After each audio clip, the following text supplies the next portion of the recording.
Boa tarde a todos. Pegando.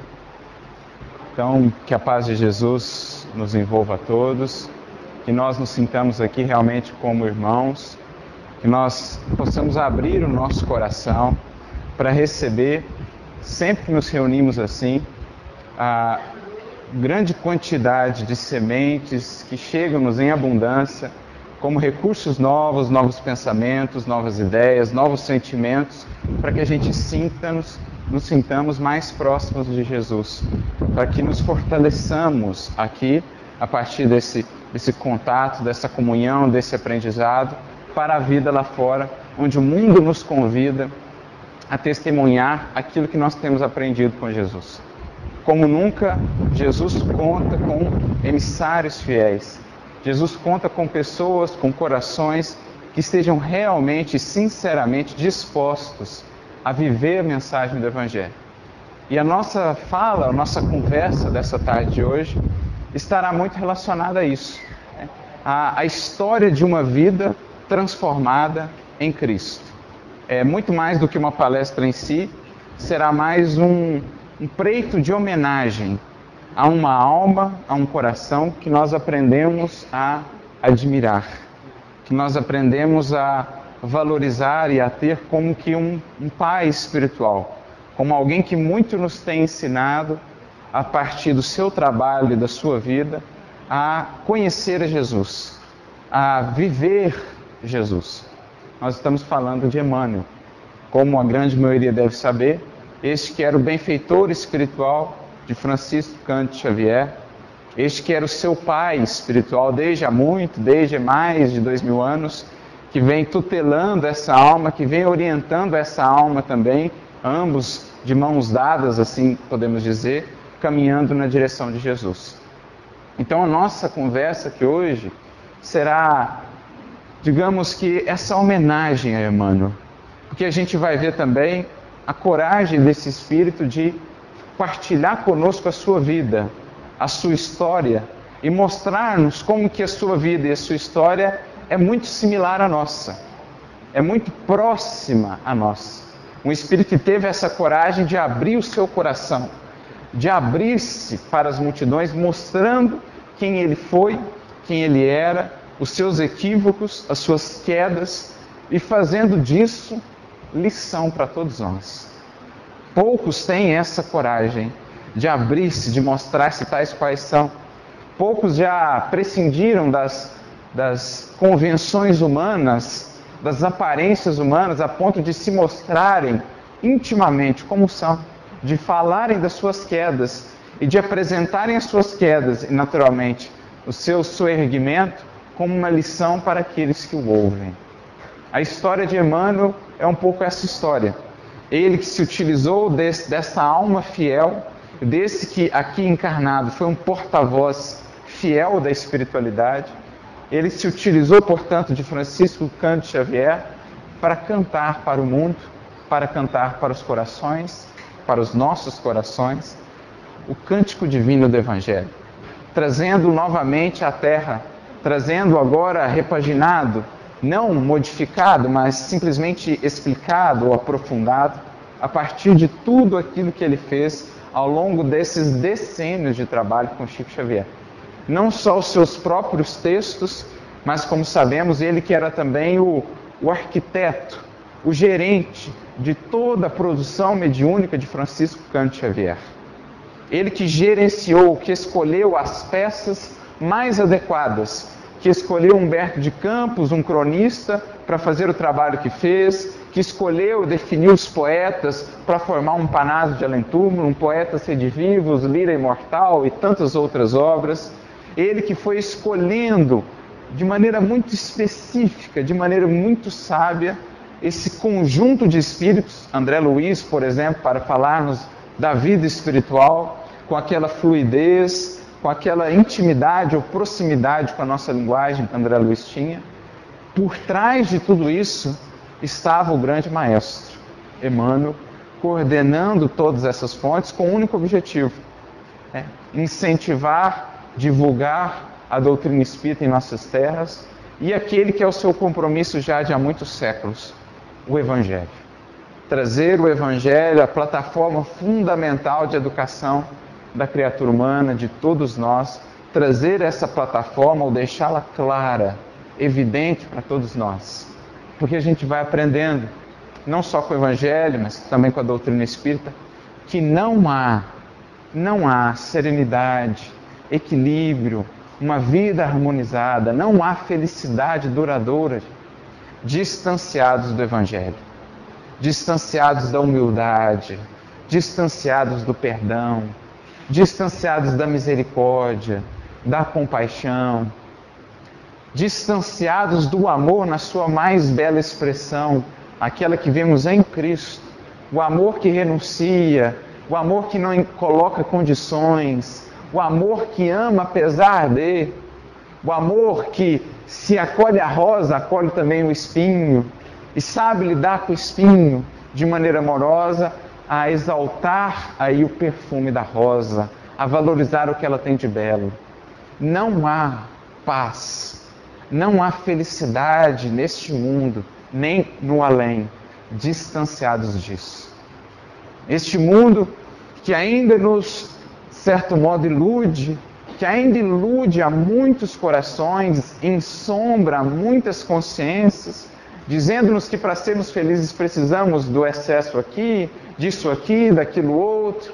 Precisamos, é claro, do mínimo possível, daquilo que é o necessário para a manutenção de uma vida digna, mas, para além disso, quantos excessos não são criados por essa sociedade, ainda regida pelo materialismo? Precisamos comprar isso, comprar aquilo outro, ter isso, alcançar esse título, esse cargo, e assim a gente vai ampliando as necessidades, como os Espíritos nos dizem lá no Livro dos Espíritos. Quantas aflições a sociedade, ou esse modo de ver a vida não cria para nós, e dizem eles: felizes são aqueles que aprendem a se contentar com o que têm, que encontram a felicidade no bem que fazem. Ricos são aqueles que menos necessidades têm. As vossas aflições estão na razão direta das necessidades fictícias que criais para vós mesmos. E é tudo isso que o Evangelho vai nos trazer, mostrando-nos uma felicidade, um reino que está ao alcance de nossas mãos. Como líamos hoje cedo uma mensagem do livro Ceifa de Luz, que fala desse reino ao alcance de nossas mãos, em que ele mesmo, Emmanuel, vem nos dizer quantas coisas não estão ao alcance das nossas mãos, do nosso olhar, da nossa fala, coisas simples, singelas, que são as bases de uma felicidade verdadeira e que a gente ainda menospreza, e que o Evangelho vem trazer para nós, mostrando que esse reino de Deus, esse reino de paz, é uma sementinha. São as coisas pequenas que crescem, florescem e frutificam quando as cultivamos. Os gestos pequeninos do dia a dia, na convivência, os gestos de generosidade, o sorriso amigo, o ouvido amigo, o conselho instrutivo, a mão amiga, o ombro amigo, o coração aberto, o sorriso fraterno. Todos esses são gestos pequeninos, como sementes. Mas Jesus diz: o reino de Deus é uma semente, que a menor delas, lançada no solo da vida, lançada no solo dos corações, cresce, floresce e se torna capaz de acolher os pássaros, acolher os seus ninhos. Então esse é o compromisso de Emmanuel, desde há muito tempo, esse compromisso de trazer a humanidade ainda mergulhada nas ilusões da matéria, essa porta de saída, de relembrar-nos a todos de que a porta da nossa verdadeira liberdade, isto é, esta vida livre, que no fundo todos nós ansiamos, lá no mais íntimo nós todos sabemos que somos filhos de Deus, lá no mais íntimo nós todos desejamos essa vida feliz, porque a gente sabe que é esse o projeto de Deus para nós. Lá no mais íntimo nós todos temos sede dessa liberdade, desse contato com Jesus mais profundo. É isso que o Evangelho vai nos trazer, mostrando que para alcançar isso, primeiro precisamos passar pela porta estreita, a porta estreita da redenção. Precisamos disciplinar-nos, precisamos do trabalho, do esforço, do empenho, pela transformação de nós mesmos à luz da vida de Jesus, porque é sempre o referencial maior para a nossa vida.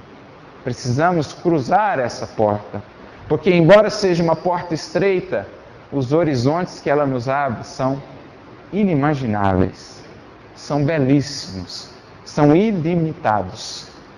Mas é preciso primeiro cruzá-la, é preciso primeiro transpô-la, e é isso que a doutrina espírita, é isso que o Evangelho vem nos ensinar a fazer. Então, a história de Emmanuel, meditar sobre a história, a sua vida, a sua obra, né? E quando digo vida, não me refiro apenas a esse breve espaço de tempo do seu trabalho com o Chico nessa última encarnação, me refiro a toda a sua trajetória de espírito. Meditar sobre essa vida é meditar um pouco mais sobre uma fala de Jesus, que se encontra nos Evangelhos, Mateus capítulo 10, por exemplo, quando Jesus diz assim: quem quiser salvar a sua vida, perdê-la. Mas quem perder a sua vida por amor a mim, encontrá-la. Ou seja, a história dessa vida, como a história das grandes vidas que mudaram o mundo, é a história desses que deram-se, que entregaram-se em holocausto de sacrifício, isto é, na caridade, no amor, no seu mais alto grau de entrega, de renúncia, de esquecimento de si mesmo. Essas foram as almas que transformaram o mundo, transformaram as vidas, transformaram a história da humanidade. E que encontraram nesse perder a vida a conquista da verdadeira vida. Ao passo que muitos de nós ainda estamos naquela dinâmica, buscando salvar, buscar apenas aquilo que é do nosso interesse, eu, meu, para mim, eu quero, e ainda estamos perdendo a oportunidade de alcançar a vida plena em Cristo. Então é a história de aprender a doar-se, de aprender a amar-se, de aprender a esquecer um pouco o interesse pessoal para servir, porque aí está, ou aí repousa, a maior de todas as alegrias. Vide a vida do Cristo, vide a vida de um Francisco de Assis, vide a vida de um Chico Xavier. Vejamos a vida dessas pessoas que passaram como faróis de luz, como estrelas cadentes do mundo em todos os tempos. Um deles que comemoramos há pouco tempo, o aniversário da sua partida, Martin Luther King, que deu a vida pelo progresso da humanidade. Essa é um pouco da história de Emmanuel. E é, em verdade, gente, a nossa busca fundamental. Porque quantos de nós ainda não entendemos, como Emmanuel já entendeu, a importância dessa entrega? Como Paulo mesmo vai dizer: eu, de muito bom grado, gastarei e me deixarei gastar por vós, ainda que amando-vos cada vez mais seja por vós menos amado.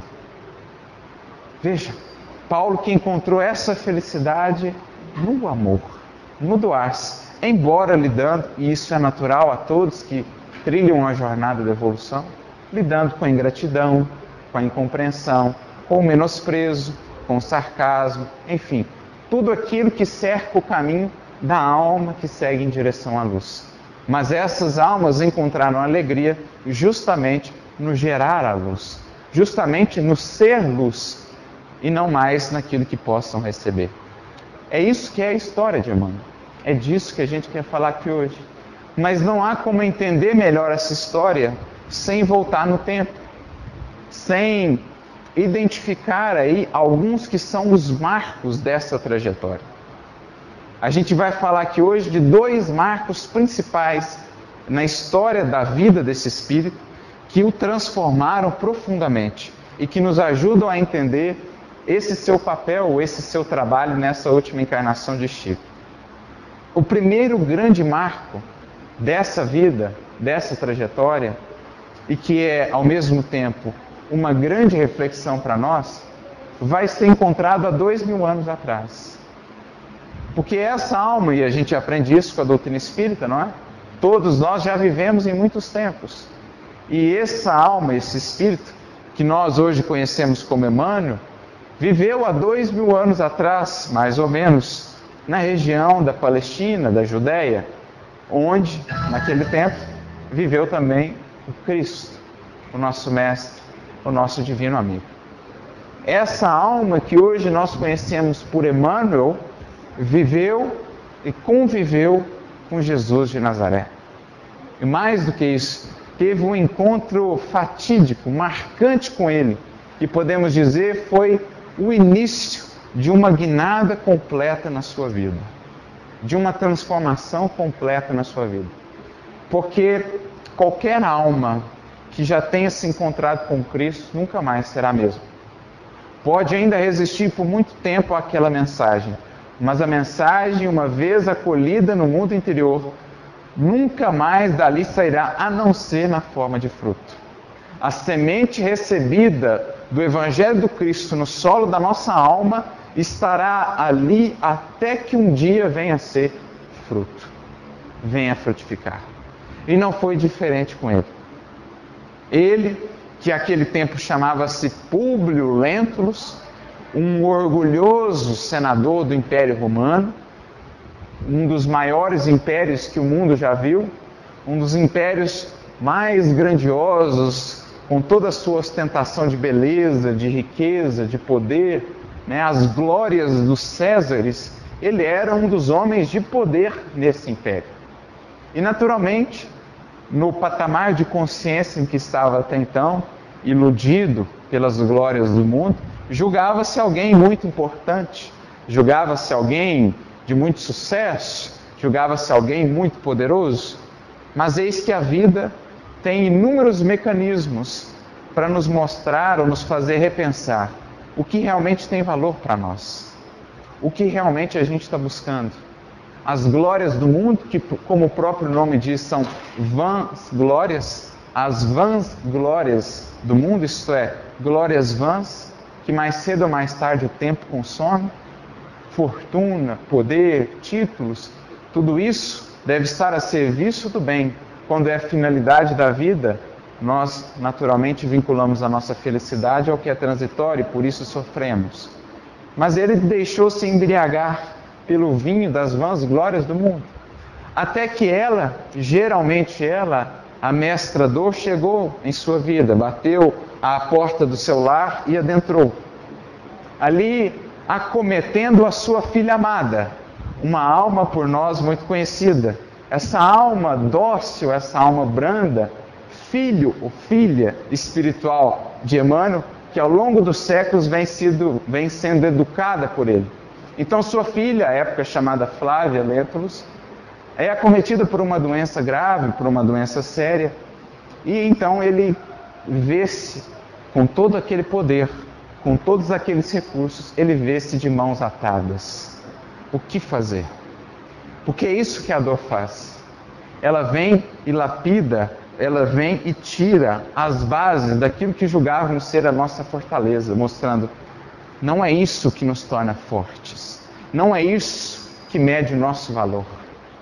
Não são as coisas do mundo, mas sim os valores morais. Mas ele então percebeu-se frágil, impotente ante a força daquela enfermidade que vinha como recurso de despertamento. A sua mulher, a alma já muito mais dócil, muito mais trabalhada, muito mais adiantada espiritualmente, havia ouvido falar e já buscava aquele Nazareno, já buscava os seus ensinamentos, então pede a ele que pudesse chamar ele. Quem sabe Jesus não poderia curar a sua filha. Mas ele, com o orgulho de senador romano, pensa internamente, resiste internamente. Como eu posso ceder a um carpinteiro que vem da Galileia? Uma região, um povo submetido à opressão do meu povo. Um povo cujo valor para mim é insignificante. Como eu posso recorrer a esse povo? Ou a alguém que vem não só do povo judeu, mas daquela região a mais desprezada dentro da Judéia, que era a Galileia. Como eu, senador romano, posso me rebaixar a tal ponto de recorrer a esse Messias Nazareno? Era o orgulho que o cristalizava, e aí a gente já vai se identificando. Quantos de nós não estamos ainda nessa dinâmica? Orgulhosos, resistentes à mudança, não receptivos à visita do Cristo. Então, um determinado dia, ele resolve caminhar ali às margens do lago, quando, não porque ele buscasse, mas por merecimento da sua esposa, diz o Rabi da Galileia, Jesus aparece a ele, vem em direção a ele. E ali eles têm esse primeiro grande marco dessa história, que é simbólico, porque é um marco do nosso encontro com Cristo.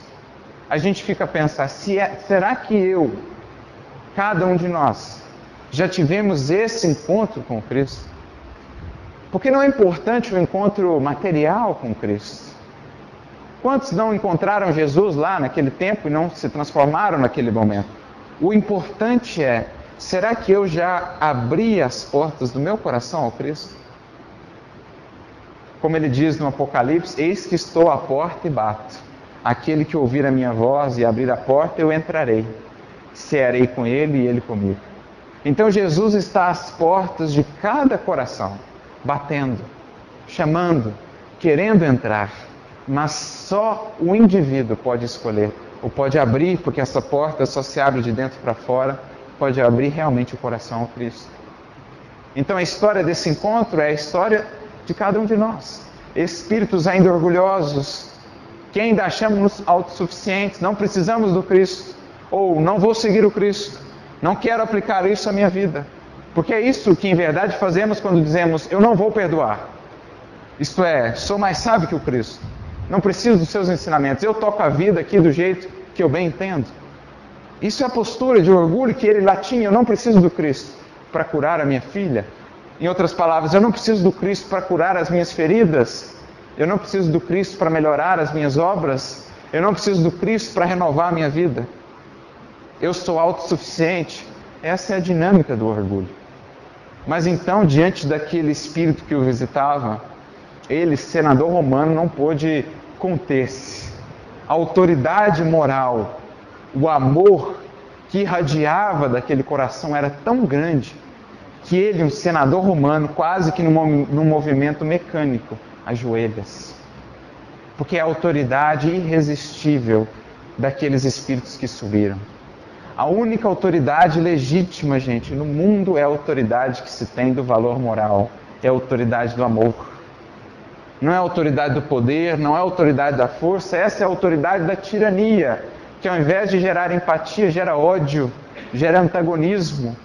A única maneira de realmente conquistar a fidelidade, a lealdade, o carinho de um coração, é sendo para com ele amoroso.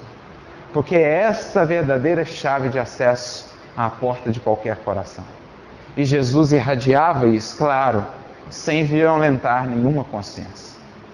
Mas então eles começam ali a travar um diálogo, e é interessante o diálogo que eles travam, porque em determinado momento, quando Jesus fala a ele, senador orgulhoso, acerca da importância da humildade, ele se sente ferido internamente. Jesus fala, você precisaria de mais humildade. E ele então pensa, só pensa na sua cabeça. Ele vê as cenas de Roma, ele vê aquelas construções grandiosas, todas aquelas estátuas, aqueles templos, aquelas colunas, lembra-se do Senado, de tudo aquilo, e pensa consigo internamente, quem é este homem para falar a mim, senador romano, acerca de humildade? Quem é esse homem? E então o Cristo, captando o pensamento dele, diz a ele de maneira profunda, todos os poderes do vosso império são bem fracos, e todas as vossas riquezas bem miseráveis. As magnificências dos Césares são ilusões efêmeras de um dia, porque todos os sábios, como todos os guerreiros, serão chamados no momento oportuno aos tribunais da justiça de meu Pai que está no céu. Em outras palavras, todo esse poder que vocês julgam ter, toda essa influência, todos esses títulos, toda esse império construído ante o túmulo, ante as leis divinas, nada é. E ele prossegue dizendo, um dia deixarão de existir as águias poderosas, sob um punhado de cinzas misérrimas. E aí está o mundo, a história, dizer-nos onde hoje o Império Romano, senão em algumas estruturas que ainda permanecem envelhecidas lá em Roma. Alguns aquedutos, algumas obras que encontramos por aí. Mas tudo deixou, ou tudo se transformou em cinzas. Suas ciências serão transformadas ao sopro do esforço de trabalhadores mais dignos do progresso. E as suas leis iníquas serão tragadas no abismo tenebroso deste século de impiedade. Porque uma só lei existe e sobreviverá aos escombros da inquietação do homem. A lei de amor instituída pelo meu Pai desde o princípio da criação. Olha a fala do Cristo para ele. As suas leis, que acham do qual se orgulhavam o direito romano, ainda iníquas, embora fossem a base do direito de hoje, foram transformadas, foram aperfeiçoadas. As suas ciências, embora ostentassem toda aquela grandiosidade, também foram transformadas. Outros trabalhadores vieram e levaram aquilo ao pó. Enfim, tudo foi renovado. O que fica? O amor feito. Tudo que foi feito por amor é o que fica. São as únicas forças, as únicas obras que resistem à ação do tempo. Naquele momento, o seu coração ainda não estava receptivo o suficiente para essa fala. Como muitos de nós ainda não está. Muitos de nós somos ainda turbulentos, ainda fechados, ainda não dispostos a essa transformação que o Cristo convidava ele a fazer. E aqui trouxemos um trechinho desse diálogo para que a gente possa meditar na nossa vida. Jesus chega a ele, então lhe diz: depois de longos anos de desvio do bom caminho pelo sendal de erros clamorosos, encontras hoje um ponto de referência para a regeneração de toda a tua vida. Está, porém, no teu querer. Está, porém, no teu querer o aproveitá-lo agora ou daqui a alguns milênios. Então Jesus chega e visita. Como que Jesus nos visita? Através dos seus mensageiros de amor, um Chico, um Emmanuel, hoje já mensageiro dele, através de um livro, através de uma reflexão, através de um conselho, através de um gesto. Jesus chega e visita, falando no silêncio da nossa alma o seguinte: hoje você tem uma chance, uma oportunidade de regenerar os teus caminhos. É um sino que toca na sua vida dizendo: meu filho, se até ontem estava no caminho do equívoco, se até ontem estava no caminho do vício, se até ontem estavas no caminho do desequilíbrio, hoje, a partir de hoje, está no teu querer fazer diferente. Porque assim é, Jesus nos visita todos os dias dizendo: se até ontem estavas em equívoco, hoje, agora está no teu querer fazer diferente. Aproveitar essa oportunidade agora, ou criar aí pelas ações desequilibradas todo um laço de débitos a serem ressarcidos que vão levar séculos, que vão nos prender e nos estagnar às vezes por séculos. Então a grande pergunta é, a partir da visita do Mestre, que é feita hoje, qual é a minha disposição? Transformar a minha vida como esses homens e mulheres fizeram? Ou manter-me estagnado, talvez por séculos, como tem estado nas encarnações pretéritas? Qual é a minha disposição? A disposição de um Paulo, e a gente vai ver o profundo vínculo e relação da vida de Paulo com a vida de Emmanuel, como os dois eram, digamos, muito próximos, né? Tanto em termos de vida como em termos de trabalho. Qual é a minha postura ante a visita do Cristo? A postura de Paulo em Damasco? Senhor, o que queres que eu faça? Se ontem eu errei, se ontem eu me equivoquei, pois bem, assumamos a responsabilidade das ações e trabalhemos a partir de hoje para reparar, para fazer diferente. Será que a minha postura é a postura de uma Madalena, que ante o chamado do Cristo aceita e faz, nas próprias palavras de Emmanuel, a maior transformação da história do cristianismo foi a que essa mulher fez. Vencendo os seus vícios, vencendo os seus desequilíbrios, os seus desatinos, por amor a Jesus. Então é esse o grande tônus aqui desse encontro. Jesus, como a Ele, nos visita e nos convida a pensar: estás disposto a mudar a partir daqui o caminho que tem trilhado? Ele resistiu por um tempo, né? Mais adiante, Jesus diz para ele: soa para o teu espírito neste momento um minuto glorioso, se conseguires utilizar a tua liberdade para que seja ele em teu coração, daqui por diante, doravante, um cântico de amor, humildade e fé, na hora indeterminável da redenção, dentro da eternidade. Mas ninguém poderá agir contra a tua própria consciência se quiseres desprezar indefinidamente este minuto ditoso. Então, o que Jesus mais quer é ajudar a cada um de nós, é nos guiar pelo caminho da libertação espiritual, é nos mostrar uma vida que a gente ainda desconhece, uma felicidade que a gente julga não merecer, mas que nos aguarda. Isso que Jesus quer para todos, indistintamente. Mas como Ele diz aqui a Ele, Ele diz a todos nós: ninguém pode agir contra a tua própria vontade. Porque se cada um de nós não quisermos aceitar esse auxílio, Jesus haverá de respeitar. Então o tempo, e muitas vezes a dor, vem continuar o trabalho que as sementes do Evangelho começaram. Assim foi com ele, de certo modo. Porque nesse momento aqui, embora Jesus tenha curado a sua filha, ele relutou em aceitar aquilo. Cristalizou-se ainda mais no orgulho, não reconhecendo o quanto nós recebemos do Mestre, o quanto nós somos ingratos para com Ele tantas vezes, exigimos dele tanto auxílio sem perceber tudo que já tem feito por nós, antes mesmo de pedirmos, antes mesmo de conhecermos as nossas necessidades, Jesus já tem nos atendido.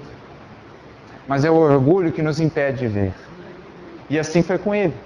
Fechou-se ainda mais. E então veio o tempo e principalmente a mestra dor abrir-lhe os olhos. Publio-Lentulus, com o passar do tempo, com as dores, as perdas, as dificuldades, foi abrandando o seu coração. E foi percebendo que já era mesmo tempo, já era mesmo o momento de atender ao chamado do Cristo. Sobretudo depois da perda da sua esposa amada, que desencarna no circo romano como mártir do cristianismo, e ele consegue, no momento final ali, identificá-la ainda, e aquilo fere profundamente o seu coração. Ali ele começa realmente a abrir-se à mensagem do Cristo. Ao ponto de, ao final da encarnação, quando desencarna na explosão do vulcão Vesúvio, ele no mundo espiritual é recebido pelos seus amigos, Flamínio Severus e outros, e estranha que Lívia ali não estava, a sua esposa. Flamínio então lhe diz: ela está em esferas já muito adiantadas. Compete-nos agora, meu amigo, trilhar a senda, correr atrás dos passos que ela e outros nos deixaram. Temos adiante, diz ele, séculos de luta, de trabalho, de dor, de lágrimas pela nossa redenção. E é então nesse momento que esse Espírito ajoelha-se e diz o texto do livro Há 2000 anos. Públio então ajoelhou-se e, banhado em lágrimas, concentrou o coração em Jesus, numa rogativa ardente e silenciosa. Ali, na soledade da sua alma, isto é, no mais íntimo do seu ser, intrépida e sincera era a sua alma, apresentava ao Cordeiro de Deus o seu arrependimento, as suas esperanças para o porvir, as suas promessas de fé e de trabalho para os séculos por vindouros. Então esse foi o primeiro grande marco na sua vida. Dali em diante, essa alma que hoje conhecemos por Emmanuel, estava vinculando o seu destino, a sua vida, a sua obra ao Cristo para sempre. Claro que a vida não dá saltos, foram muitas as lutas.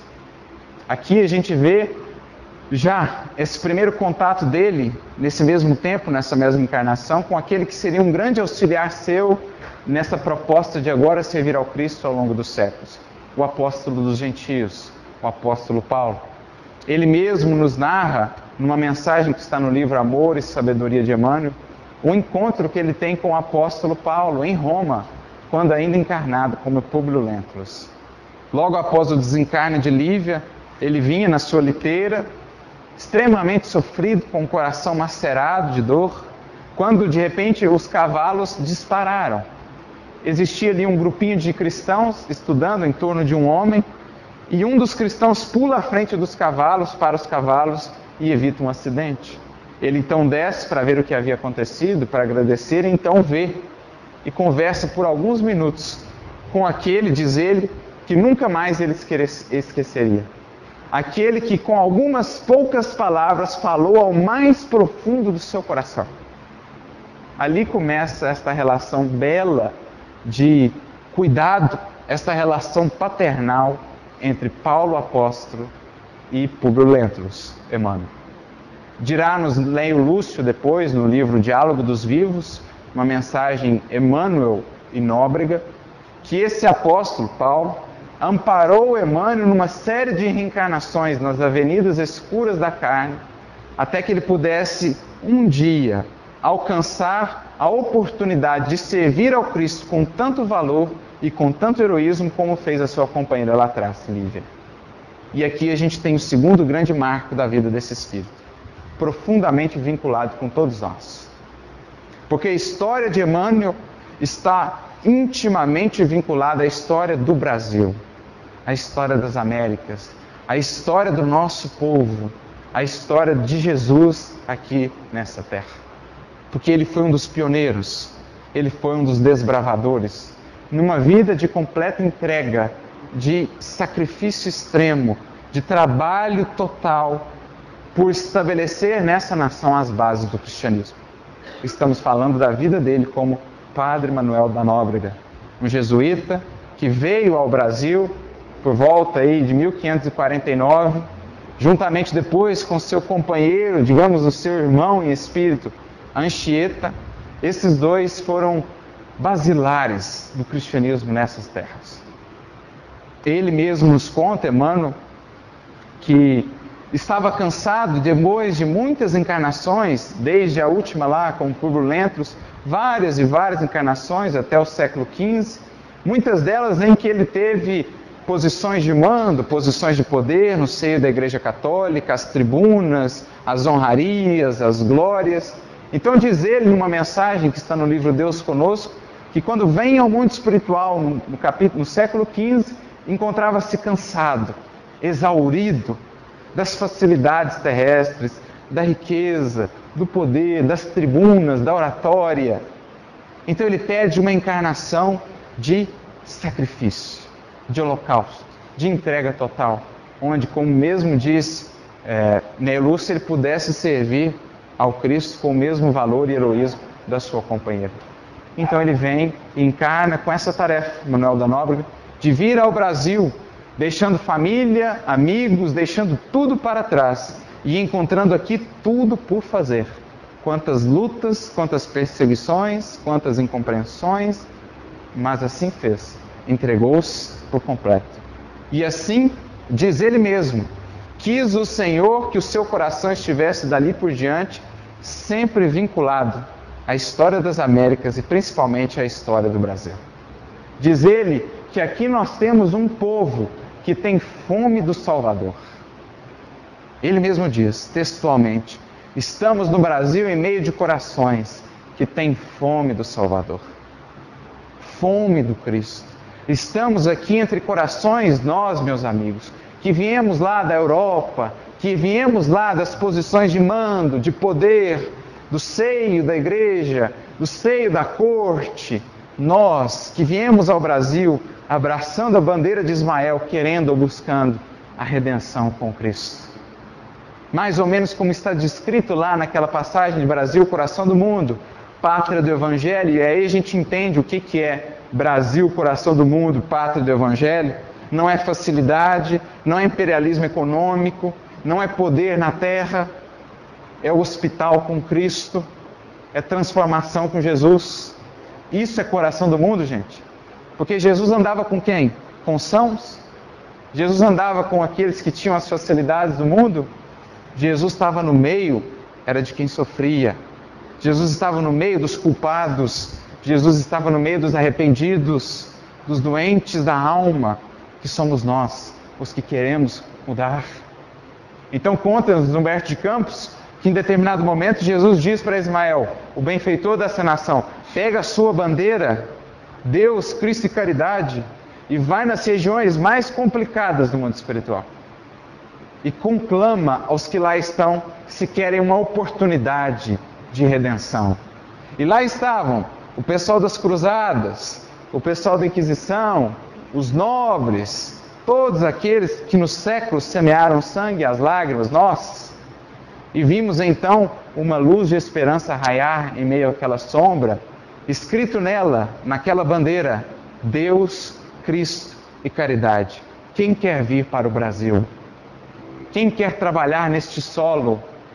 Este é o compromisso que esses espíritos assumiram, de fazer aqui, ou de trazer para essa terra em abundância, o pão do Evangelho, para alimentar outrora, como naquele monte, os que têm fome de esperança e de paz. Aqui novamente foi entoado e é entoado o sermão do monte àqueles que já querem subir, aqueles que se cansaram do vale e pedem a Jesus, Senhor, dá-me do pão da vida, Senhor, quero uma vida nova. Esse é o Brasil, gente. E é por isso que Emmanuel diz, as almas que aqui estão têm fome do Salvador. Nós temos fome, saudade de Jesus. E esse é o compromisso que ele assumiu, principalmente nesses últimos 5 séculos, de ser aquele que se dispôs a dar a vida para alimentar as criaturas com o pão do Cristo. Não só com os seus textos, mas com a sua vida. Ele, o seu filho espiritual, Chico, e todos esses companheiros que assumiram essa proposta. Como Neio Lúcio mesmo vai dizer nessa mensagem no livro Diálogo dos Vivos, Emmanuel, no mundo espiritual, sempre dizia a eles, é preciso criar o espírito do gigante. Por gigante, tinha ele essa terra, com todo o seu potencial, o potencial desse povo, que tem muito a dar, não para o mundo, para as glórias do mundo, tem muito a dar para Deus, para as glórias eternas. Então é preciso criar o espírito do gigante. E por espírito, entendia ele esse clima de fraternidade, de tolerância, de amor, de caridade que deve ser um marco, os vínculos, os laços que tornarão essa terra realmente esse celeiro do mundo. Essa é a tarefa que ele assumiu. E esse foi o segundo grande marco da sua vida, a partir aí de Manuel da Nóbrega. Esse compromisso com o Brasil. Que, diz ele, não sabe até quando vai. Não importa os nomes, não importa quem faça, o importante é que o trabalho prossiga. E ele foi um que assumiu esse compromisso com essa falange. A falange de Ismael, a falange do apóstolo Paulo, que segue também do mundo espiritual amparando essa nação, como segue amparando a todas as outras. Mas, como o próprio Chico nos diz, quando foi receber o título de cidadão paulistano em 1973, lá na Câmara de São Paulo, ele no discurso fala-nos de um fato que mostra como que essa vida, ou esse trabalho de Emmanuel com Paulo prossegue. Esse trabalho de levar o Cristo, divulgar o Evangelho, de falar do amor, não no sentido de conversão meramente formal, mas no sentido de criar esse espírito de caridade e fraternidade, prossegue. Conta-nos Chico que ele, Manuel da Nóbrega, Emmanuel, àquele tempo encarnado no Brasil, recebe a visita durante uma missa do próprio apóstolo Paulo. que lhe aparece em espírito, dizendo a ele que fundasse ali, onde era o Colégio Piratininga, fundasse naquele planalto uma cidade, que seria estabelecida sobre os 4 pilares fundamentais do cristianismo: amor e fé, trabalho e instrução. Mostrando-nos que a origem da cidade, a origem do Estado, talvez em que estamos hoje, está profundamente vinculado ao trabalho desse Espírito. Paulo, o apóstolo, mostrando-nos o quanto a nossa terra está vinculada a esse trabalho de fornecer, de multiplicar para o mundo o pão divino do Evangelho do Cristo. E assim ele fez, e assim ele tem feito. E quão não é rico o material, o tesouro que ele depositou em nossas mãos ao longo desses séculos de trabalho, especialmente deste último século de trabalho, desses últimos decênios. Quão não é precioso esse arcabouço, esse volume gigantesco de reflexões em torno do Evangelho do Cristo que ele nos legou pelas mãos abençoadas de Chico Xavier. Como Joana de Ângeles mesmo vai nos dizer, na apresentação desse último projeto lançado pela Federação Espírita Brasileira, o Evangelho por Emmanuel, no prefácio, ela vem a dizer: é o conjunto de estudos do Evangelho mais precioso de que se tem notícia ao longo dos tempos. É o que nós temos hoje em mãos. O Evangelho explicado pela doutrina espírita. O Evangelho desvelado em seu verdadeiro sentido pela doutrina espírita, em grande parte pelas mãos desse irmão. Um tesouro de valor incalculável, diz ela, e que muitas vezes a gente não sabe valorizar, gente. Porque o que no mundo é mais precioso do que isso que nos ensina a viver o Evangelho? O que no mundo pode ter mais valor para nós do que aquilo que nos ajuda a construir em nós a verdadeira riqueza que o mundo não nos pode tomar, que o tempo não pode corroer, a riqueza que está em nós? Quanto vale, em termos espirituais, uma obrinha, um livrinho desses do Chico que você compra por R$5? Fonte Viva, Caminho, Verdade e Vida. Quanto valem as lições que ali estão para o seu espírito? Não tem valor, gente. Isso está em nossas mãos, a gente consegue até gratuitamente na internet.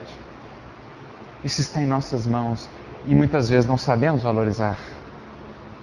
Porque ali está não só o aspecto intelectual desse espírito que estuda no mundo espiritual para partilhar isso conosco. Como diz a Joana de Ângeles, lá no mundo espiritual ele tem acesso aos originais, que estão na espiritualidade superior, os evangelhos, as cenas originais daqueles tempos. Ele que subia às esferas superiores para estudar com esses benfeitores, talvez o próprio Paulo, Estevão e outros, para depois trazer isso para nós condensado na forma de uma mensagenzinha. E ele brincava, eu me sentia como um crocodilo lá, entre eles.